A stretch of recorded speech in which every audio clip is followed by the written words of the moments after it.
Class 5th English medium. कल आप लोगों का हिंदी सामान्य का पेपर था, ठीक है। लेकिन मेरे पास पेपर की फ्रंट पेज की अवेलेबिलिटी नहीं है, इसलिए मैं आपको ये पेज दिखा रहा हूँ। आपका पहला पेपर ऐसा आया होगा, यहाँ पर आपको रोल नंबर लिखना होगा अंकों में, यहाँ पर शब्दों में, यहाँ पर शाला का नाम, यहाँ पर उसका टाइस कोड, और यहाँ पर परीक्षा केंद्र का नाम, और यहाँ पर डेट, ठीक है। तो हिंदी सामान्य का पेपर स्टार्ट करते हैं। मैं आपको दिखाता हूँ सबसे पहले फर्स्ट क्वेश्चन। तो ये बच्चों, ये अपना पहला क्वेश्चन है। आपको क्या लिखा है, इस चित्र को देखकर अपने को नीचे कुछ आंसर देना है। पढ़ के सुनाता हूँ आपको। रक्तदान शिविर का आयोजन। आप सभी को अत्यंत हर्ष के साथ सूचित किया जाता है कि 2 अक्टूबर गांधी जी की जयंती के अवसर पर सामुदायिक भवन में रक्तदान शिविर का आयोजन किया गया है। रक्तदान के इच्छुक व्यक्ति 1 अक्टूबर 2021 तक अवश्य पंजीयन करा लें। आयोजन 2 अक्टूबर 2021, समय 9 से 5 बजे तक, स्थान सामुदायिक भवन। पुलकित शर्मा सचिव सूचना जारी करता है। अधिकारी कौन है यहाँ पर, पुलकित शर्मा सचिव है।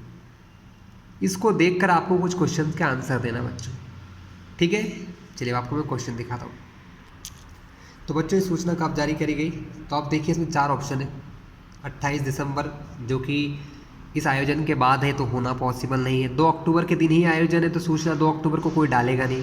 और 1 अक्टूबर तक उन्होंने फॉर्म देने का बोला है, तो मतलब 1 अक्टूबर को भी नहीं डालेंगे। यार ये सूचना कब डालेंगे, कॉमन सेंस की बात है। सूचना 20 सितंबर को डली होगी। ऐसा क्यों कह रहे हैं, क्योंकि भैया सूचना किसी भी आयोजन से 5-10 दिन पहले ही डाली जाती है, इसलिए 20 सितंबर इसका पहला आंसर सही होगा। अगला प्रश्न है बच्चों, रक्तदान का अर्थ है खून का दान करना। खून का दान करना। सामुदायिक शब्द में कौन सा शब्दांश प्रत्यय है, इसमें प्रत्यय क्या है, तो इक है बच्चों। सामुदाय प्लस इक सामुदायिक हो गया, है ना। कैसे समझाऊं आपको,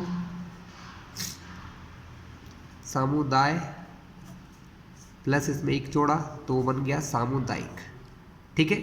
तो इक इसमें एक प्रत्यय है। चलिए अगला क्वेश्चन, सूचना किसके द्वारा जारी की गई, तो सूचना जारी की गई पुलकित शर्मा के द्वारा। निम्नलिखित शब्द समूह में से किस समूह को आप संज्ञा की श्रेणी में रखेंगे। संज्ञा कौन है, तो बच्चों दिल्ली, गांधी जी, ये जगह का नाम और ये व्यक्ति का नाम। और संज्ञा की परिभाषा यही है कि जगह, स्थान, इनके नामों को संज्ञा कहते हैं, ठीक है। बच्चों अगला क्वेश्चन है कि एक यहाँ पर एक कॉलम दिया, एक तालिका दी है। तालिका को पढ़कर दिए गए प्रश्नों के उत्तर सही विकल्प में लिखिए। तालिका है जानवरों के नाम, गाय, कुत्ता, कुत्ता, ऊंट, घोड़ा। कॉलम 2, हमारी मदद कैसे करते हैं, तो ये दूध देती है, गोबर ईंधन के काम करती है। इनका गोबर ईंधन के काम आता है।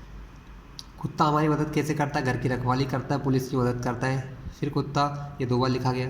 ऊंट रेगिस्तान में परिवहन के काम आता है, रेगिस्तान में परिवहन यानी कि आने जाने के काम आता है। घोड़ा सवारी के काम आता है। कॉलम 3 में लिखा है यह रहते कहाँ हैं, तो गाय रहती है गौशाला में, कुत्ता रहता है घर एवं आसपास, ऊंट रहता है रेगिस्तान में, घोड़ा रहता है अस्तबल में। इनकी विशेषताएं क्या है, गाय पालतू है, शांत स्वभाव की होती है, दूध बच्चों के लिए लाभकारी होता है इसका। कुत्ता वफादार, पालतू, सूंघने की शक्ति है उसके अंदर।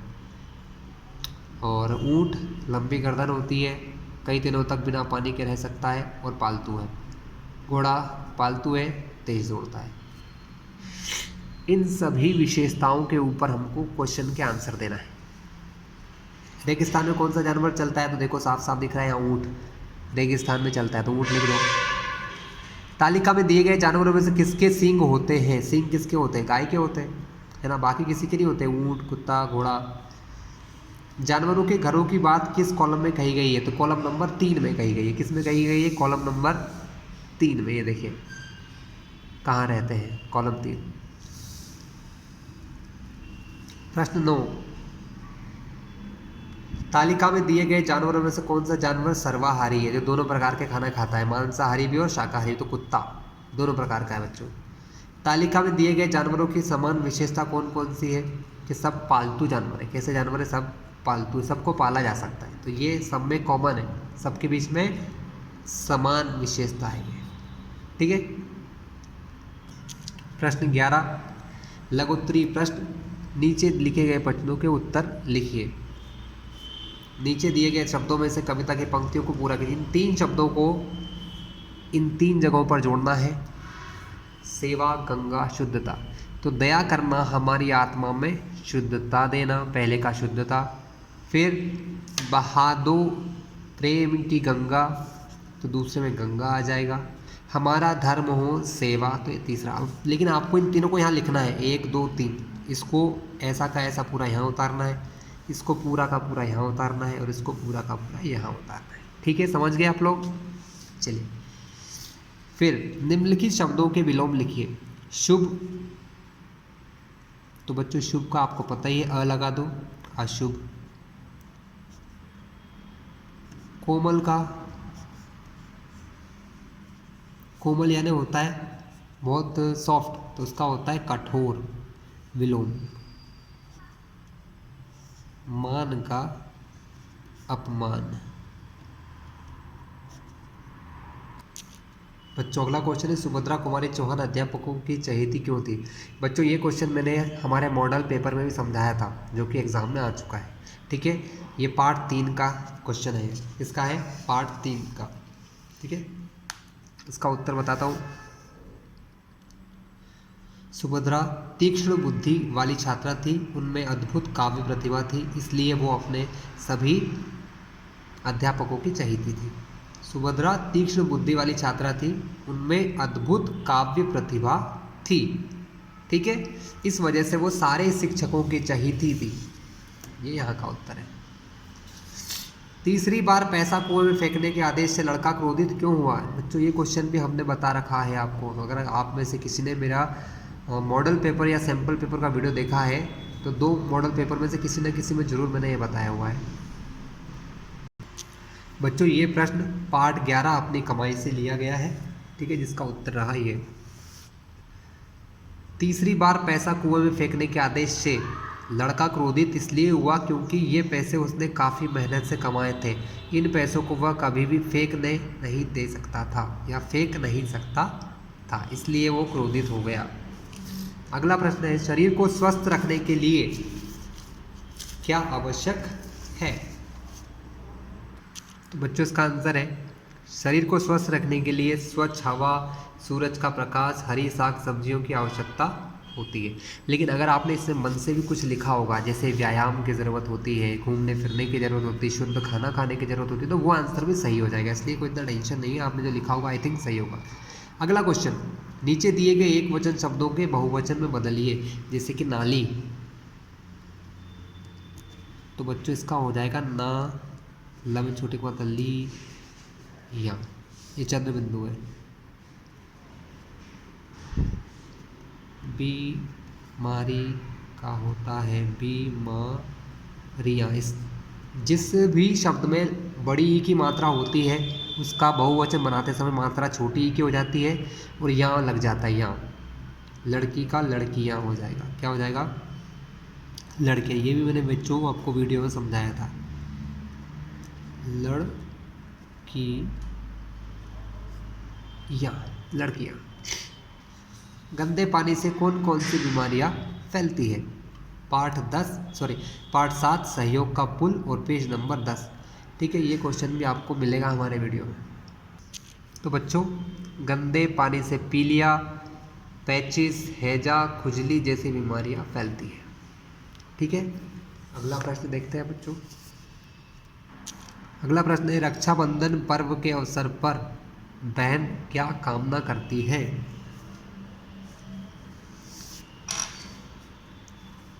राखी के अवसर पर बहन भाई की लंबी आयु की कामना करती है। भाई के दिन सुख चैन से बीते, इसकी कामना भी बहन करती है। ठीक है बच्चों, निम्नलिखित शब्दों के पर्यायवाची लिखिए। फूल का, कुसुम, सुमन, बहुत सारे शब्द हैं। सूर्य का, सूरज, दिवाकर, दिनकर, भास्कर, बहुत सारे हैं। हवा का, पवन। ठीक है,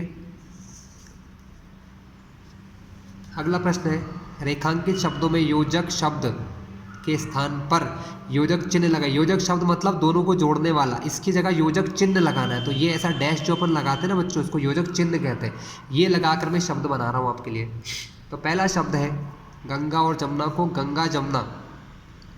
गंगा यमुना हमारे देश की पवित्र नदियाँ हैं। एक वाक्य भी बनाना था आपने को, ठीक है। तो अपने सिर्फ गंगा और जमुना को गंगा यमुना लिख दिया। बच्चों अगला है पशु और पक्षी का। था पशु पक्षी हमारे पर्यावरण की अनमोल धरोहर है। हमारे पर्यावरण की क्या है? अनमोल धरोहर है। कुंभ का मेला, कुंभ मेला उज्जैन में लगता है। कुंभ मेला कहाँ लगता है? उज्जैन में। भारत की 5 प्रसिद्ध इमारतों के नाम बच्चों अपने को लिखना है, जैसे कि ताजमहल। क्या लिखेंगे? ताजमहल। सबसे पहले ताजमहल लिखिए, ठीक है। फिर हवा महल,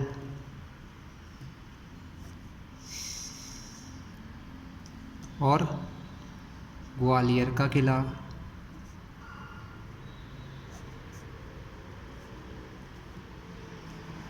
लाल किला, ये गलती से लग गया। और एक और बताइए आप। कई सारे ऑप्शन है बच्चों, ठीक है।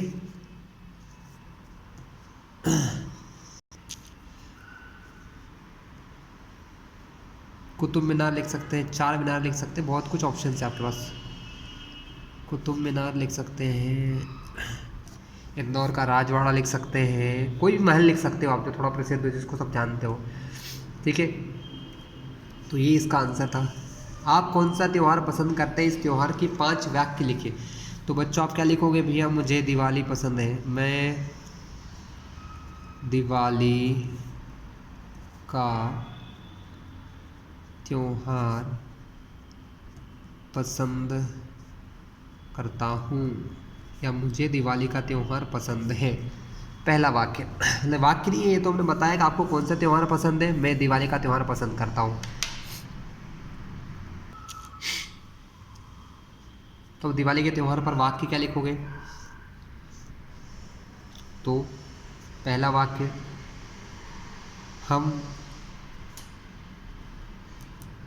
दिवाली पर माता लक्ष्मी की पूजा करते हैं। दूसरा, इस दिन से पहले घरों की सफाई की जाती है। घरों की सफाई की जाती है। तरह तरह के पकवान बनाए जाते हैं। तरह तरह के पकवान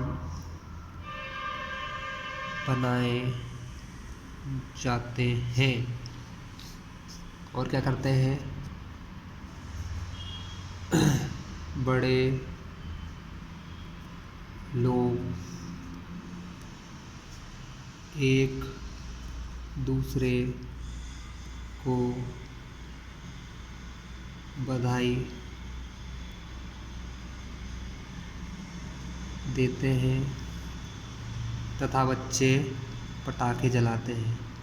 पटाखे जलाते हैं।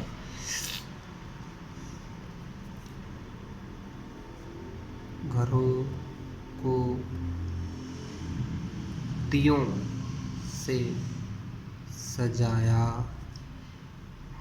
जाता है। ये मैंने लिखे हैं, आप मन से और भी बहुत कुछ लिखते हो। दिवाली पर भी हजारों वाक्य बन सकते हैं आप बनाने चाहो तो, इसलिए आप कर लीजिएगा। जो आपने लिखा हो शायद मार्क्स मिलेंगे उसके। अगला प्रश्न है, अपने मित्र को एक पत्र लिखिए जिसमें उसे जन्मदिन की बधाई दी गई हो। उसको बच्चों बड़े आसानी से किया जा सकता है। जैसे सबसे पहले आप अपना पता लिखोगे, 205 लसूड़िया मोरी, इंदौर, मध्य प्रदेश। जगह की कमी पड़ेगी बच्चों, यहाँ पर इतनी जगह में होगा नहीं। और यहाँ पर आप तारीख लिख सकते हो अपनी आज की, जगह की कमी है इसलिए, ठीक है। कल पेपर था 29/3/2023। प्रिय मित्र अभिमन्यु,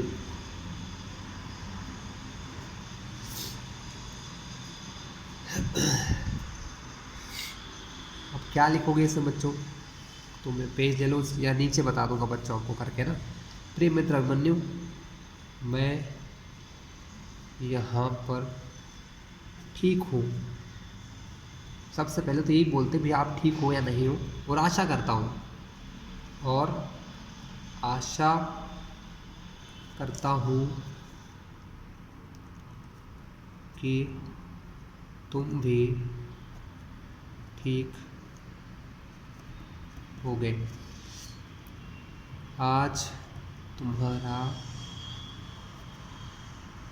जन्मदिन है।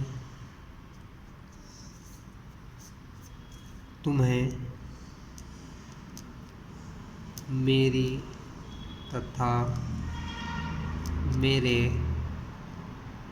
पूरे परिवार की तरफ से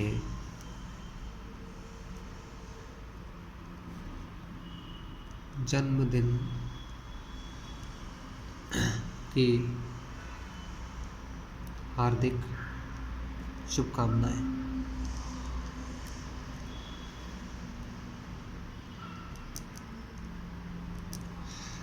ठीक है, ये लिखने के बाद अब आप बहुत कुछ लिख सकते हो, जो आप चाहो, जितना बड़ा करना चाहो कर सकते हो। यहाँ बोल सकते हो कि हम लोग साथ रहेंगे तो यहाँ घूमने जाएंगे, तुम्हारा जन्मदिन इस तरीके से ना पे सेलिब्रेट करेंगे, मनाएंगे। लेकिन आपको अगर ज़्यादा नहीं लिखना है, छोटा सा लिखना है तो ये काफ़ी है, ठीक है।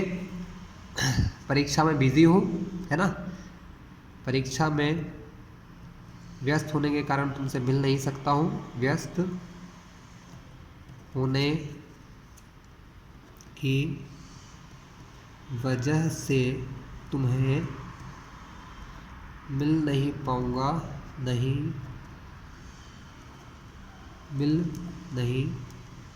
पाऊँगा, क्षमा करना, लेकिन जल्द ही तुमसे मिलूँगा। बस हो गया, और क्या, यही तुमसे मिलूँगा। फिर तुम्हारा मित्र